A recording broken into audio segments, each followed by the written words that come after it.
संजय राऊत म्हणजे उद्धव ठाकरे शिवसेनेचे जणू चाणक्यच.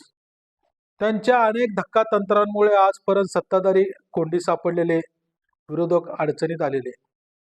मात्र लोकसेवेला त्यांचीच एक खेळी त्यांच्याच महाविकास आघाडीतील एका घटक पक्षानं अर्थात काँग्रेसनं उलटविली होती. होय, लक्षात आलं असेल तुमच्या. ही घटना आहे सांगलीची. सांगली लोकसभा मतदारसंघ परंपरागत काँग्रेसचा. मग त्या ठिकाणी संजय राऊतांनी परस्पर त्यांच्या पक्षाचा म्हणजे शिवसेनेचा, उद्धव ठाकरे शिवसेनेचा उमेदवार जाहीर करून घटक पक्षातील महाविकास आघाडीच्या सगळ्यांच्या मध्ये जो गोंधळ निर्माण केला होता, त्याचा निकाल आल्यानंतर स्पष्ट झालं नेमकं काय घडलं. त्यावेळी काँग्रेसचे नेते ठाकरेंसोबत मतदारसंघात प्रचारात स्टेजवर असायचे. मात्र याच नेत्यांनी नंतर जो बंडखोर उमेदवार आहेत विशाल पाटील खासदार, त्यांचा प्रचार केला होता, हे निकालांतर स्पष्ट झालं. एवढा मोठा अनुभव घेऊनही आघाडीतले घटक पक्ष आता अजूनही स्वतःला बदलवण्यास तयार नाहीत की काय, असा प्रश्न निर्माण झालाय सोलापुरात. होय, सोलापुरातही सांगली पॅटर्नची पुनरावृत्ती होतीये. त्याचा शोध घेणार आहोत आज आपण लोकमतच्या रिजनल डायरीमध्ये. मंडळी, एखाद्या चित्रपटातल्या कथेला प्रमाणे शोभावं अशी कहाणी सुरू झाली आहे दक्षिण सोलापुरात. हा मतदारसंघ परंपरागत काँग्रेसचा. या ठिकाणी या गेल्या सांगितल्याप्रमाणे या मतदारसंघानं एक सुशीलकुमार शिंदे सारखा एक मुख्यमंत्री ही या महाराष्ट्राला दिलेला. अनेक आमदार आजपर्यंत या मतदारसंघातून होऊन गेलेले. मात्र गेल्या सलग 2 निवडणुकीमध्ये भाजपचे आमदार सुभाष देशमुख निवडून आले. मात्र यंदा काँग्रेसकडनं अनेक जण इच्छुक असतानाही 5-6 जण, अर्धा डझन म्हणलं तर हरकत नाही, संजय राऊतांनी परस्पर या ठिकाणी उमेदवारी शिवसेनेची जाहीर केली, अमर पाटलांची. त्यानंतर काँग्रेसनंही दिलीप माने यांचं नाव आपल्या यादीत जाहीर केलं आणि जे गेल्या 1 महिन्यापासून प्रचार करत होते धर्मराज कडादी, हे बाजूलाच राहिले, कोपऱ्यातच राहिले. मात्र गेल्या 2-3 दिवसामध्ये अशा काही धक्कादायक घडामोडी घडल्या. 2 दिवसांपूर्वी या दोघांपैकी दोघंही एकमेका उभारणार का, दिलीप माने धर्मराज कडादी, असं जे वाटत होतं. खरं तर बघा बरं का, या मतदारसंघामध्ये 3 साखर सम्राटांनी अर्ज भरला. पहिले साखर सम्राट म्हणजे सुभाष देशमुख, लोकमंगल साखर कारखाना. दुसरे साखर सम्राट म्हणजे सिद्धेश्वर कारखान्याचे जे सर्व आहेत, सिद्धेश्वर परिवाराचे धर्मराज कडादी. पश्चिम महाराष्ट्राचे जे काही मोटार मोहनासाठी सगळ्यात मोठे कारखाने आहेत सहकारी, त्यातले ते धर्मराज कडादी. आणि तिसरे म्हणजे दिलीप माने, सिद्धराज साखर कारखान्याचे जे संचालक आहेत, चालक आहेत, चेअरमन आहेत ते. या 3 साखर सम्राटामध्ये नेमकं कोण उभारणार, कोण माघार घेणार याची जी चर्चा सुरू होती, त्यातल्या त्यात दोघांपैकी कडादी की दिलीप माने. त्याच्यावर 2 दिवसापूर्वी बऱ्याच घडामोडी घडल्या. अर्ज पाठिंबा घेण्याचा शेवटचा दिवस होता सोमवार 4 नोव्हेंबर. तर रविवारी 3 नोव्हेंबर रोजी रात्री कडादींच्या बंगल्यावर दिलीप माने आणि त्यांचे काही सहकारी पोहोचले.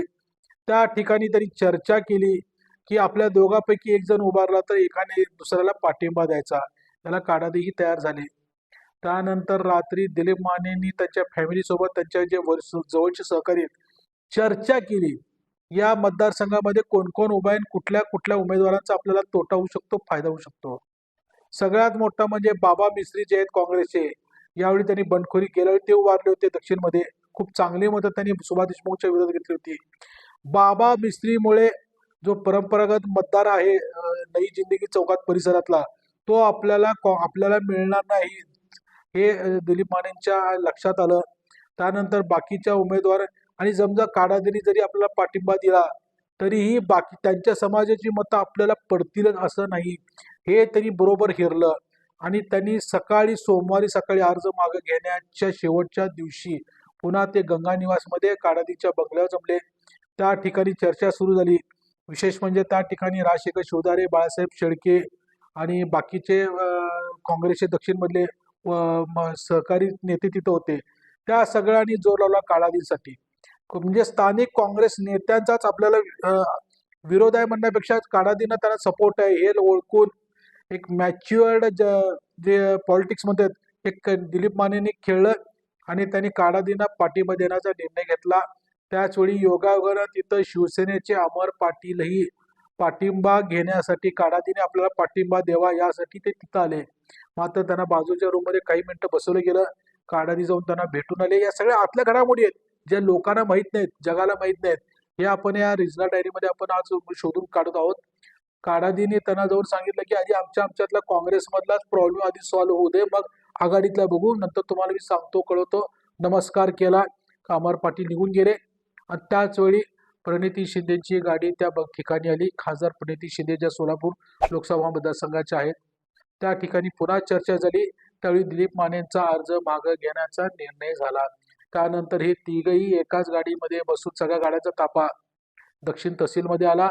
त्या ठिकाणी हे तिघ आत गेले. दिलीप मानेने आपला अर्ज मागे घेतला आणि त्याच्यानंतर काडादी तिथंच थांबले आणि दिलीप माने आणि खासदार प्रणितीताई शिंदे बाहेर आले. ते निघून गेले. इथं कथा इथं संपत नाहीये. इथून खरी गंमत सुरू होतीये. शिवसेनेनं अधिकृत उमेदवार दिला आहे, अमर पाटील. त्या ठिकाणी आता धर्मराज काडादी सांगतायत की मी काँग्रेस पुरस्कृत उमेदवार आहे. मला बैठकीमध्ये प्रणितीताई शिंदेच्या नेतृत्वाखालीच्या बैठकीमध्ये मला प्रणितीताईंनी पाठिंबा दिलाय माझ्या उमेदवारीला, दिलीप मानेने पाठिंबा दिलाय, काँग्रेसच्या दक्षिण मधल्या सगळ्या नेत्यांनी मला पाठिंबा दिलाय. आणि येत्या 2 दिवसामध्ये वरच्या पातळीवर, वरिष्ठ पातळीवर हालचाली होऊन कदाचित इथली उमेदवारी चेंज होऊ शकते, पक्ष माझ्यासोबत येऊ शकतो, असं बरंच त्यांनी काय सांगितलं. मात्र अधिकृत भूमिका जाहीर करायला काँग्रेसचे वरिष्ठ नेते आजही तयार नाहीत. शिवसेनेनं जसा अधिकृतपणे एबी फॉर्म दिला अमर पाटलांना, तसं काडादीनं दिलेल्या पाठिंब्याबद्दल किंवा पुरस्कृत शब्द वापरण्याबद्दल काँग्रेसचे कुठलेही नेते बोलायला तयार नाहीत. अगदी ही डिट्टो जशीची तशी घटना हे सांगलीमध्ये झाली. सांगलीमध्ये खासदार विशाल पाटलांनाही कुणी अधिकृतपणे ओपनमध्ये पाठिंबा दिला नव्हता, मात्र आतून सगळ्यांनी त्यांचा प्रचार केला होता. मात्र आता अमर पाटीलही पाठीमागे सरकारला तयार नाहीत. तेही कामाला लागलेत, काडादी कामाला लागलेत आणि बाबा मिसी जे काँग्रेसचेच आता बंडखोर आहेत, त्यांच्या पाठीमागे त्यांचा समाज आहे असं ते सांगतायत. तेही कामाला लागलेत. विशेष म्हणजे या सर्व गदारोळामध्ये भाजपचे जे सर्वेसर्वात महाराष्ट्रातले नेते देवेंद्र फडणवीस यांनी दक्षिण मध्य शहर मध्ये असेल, बाकीच्या उत्तरमध्ये अनेक नेते बंडखोरांना बोलावून घेऊन एकेकाशी स्वतः चर्चा केली बरं का. एवढ्या बारीक सारी डीप मध्ये हे भाजपचे नेते चालले. आणि विशेष म्हणजे भाजपचे जे शहराध्यक्ष नरेंद्र काळे यांनी दक्षिण मधल्या एक उमेदवाराला बंडखोर जे उमेदवार आहेत त्यांना तिथे घेऊन गेले. त्या मुंबईमध्ये फडणवीसांशी त्यांची गाठ घालून दिली. फडणवीसांनी त्यांना काय शब्दाला माहित नाही. या सगळ्या भाजपच्या बंडखोरांनी पटापटा आपले अर्ज पाठिंबा घेतले. नाही म्हणा जे सोमेश वैद्य आहेत, जे भाजपचे जवळचे समजले जातात, त्यांनी मात्र ते शेवट पण अर्ज मागे घ्यायचे, शेवटच्या तारखेपर्यंत, शेवटच्या ते वेळेपर्यंत कुणालाही सापडले नाहीत. वेळ संपून निघून गेल्यानंतरच ते प्रकटले म्हणे. हा त्यांचा कदाचित वैद्यांचा गनेमी कावा असू शकतो. दुसरी खेळी म्हणजे मध्यमध्ये, शहर मध्यमध्ये काँग्रेसचेच बंडखोर उमेदवार जे तौफिक शेख यांनी एमआयएमच्या उमेदवाराविरुद्ध म्हणजे जे फारुख शाब्दी आहेत त्यांच्या विरुद्ध अर्ज भरू नये, पाठीमागे घ्यावा, समाजाचा एकच नेता असावा, उमेदवार असावा, यासाठी समाजातल्याच काही वरिष्ठ मंडळींनी त्यांना शब्द टाकला. त्याच्यानंतर त्यांना ते नाही म्हणता आलं नाही. त्या शब्दाला, समाजातल्या वरिष्ठांच्या शब्दाला मान देत ते ठिकाणी घरातून निघाले. दुपारी अर्ज मागे घ्यायची वेळ संपत आली तेव्हा 3 वाजता. आणि त्यानंतर त्यांना मध्ये ट्रॅफिक जाम झालं. त्यांचे राहतात रेल्वे स्टेशन परिसरात आणि तहसील कार्यालय रंगभवन परिसरात. तिथून त्यांना यायला खूप वेळ लागला. आल्यानंतर सुद्धा ते फाटकात काही वेळ पोलिसांशी, पत्रकारांशी बोलत उभारले. त्याच्यामध्ये त्यांचा वेळ गेला. पाठीमागचे सर्व समाजातले सहकारी चलो भाई म्हणून त्याला घेऊन जात होते. हो म्हणून ते गेले. आत गेले तेव्हा 3 वाजून 2 मिनिटं झाले. ते फक्त 2 मिनिटं उशीर झाला होता.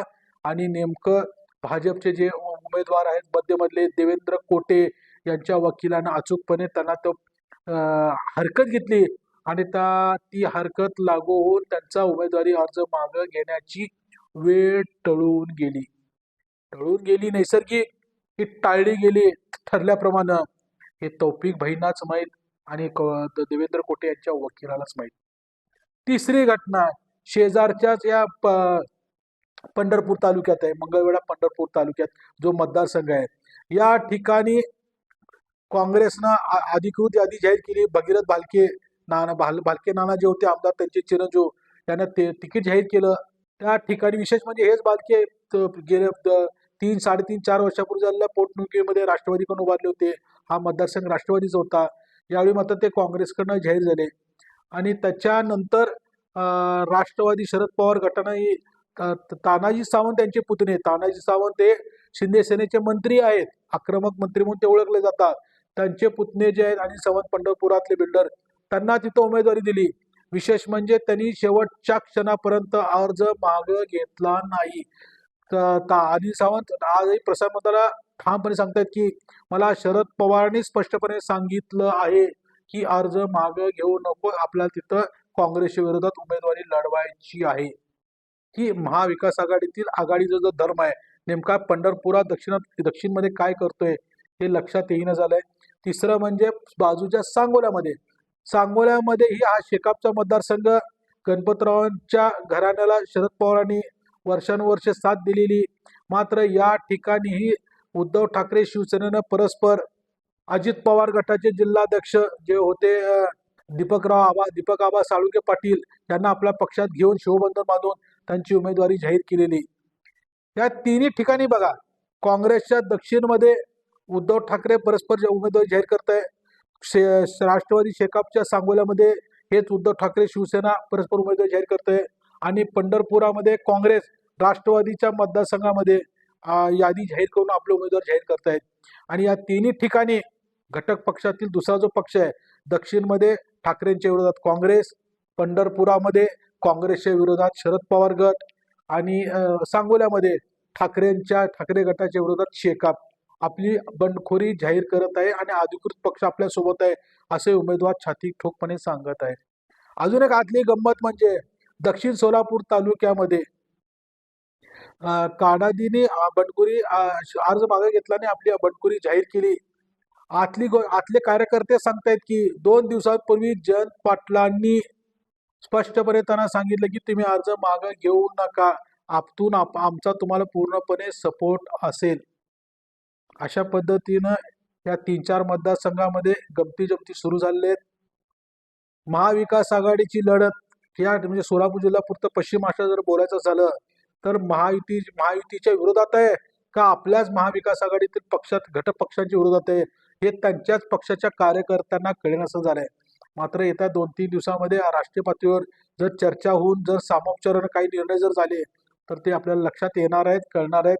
त्याच्यानंतर या उमेदवाराची भूमिका स्पष्ट होईल, मग मतदारांची भूमिका जाहीर केली जाऊ शकते. अशा बऱ्याच गमती जमती आपल्याला माहीत होणार आहेत. यंदाच्या निवडणुकीत आपण माहिती करून घेणार आहोत. तोपर्यंत नमस्कार, धन्यवाद.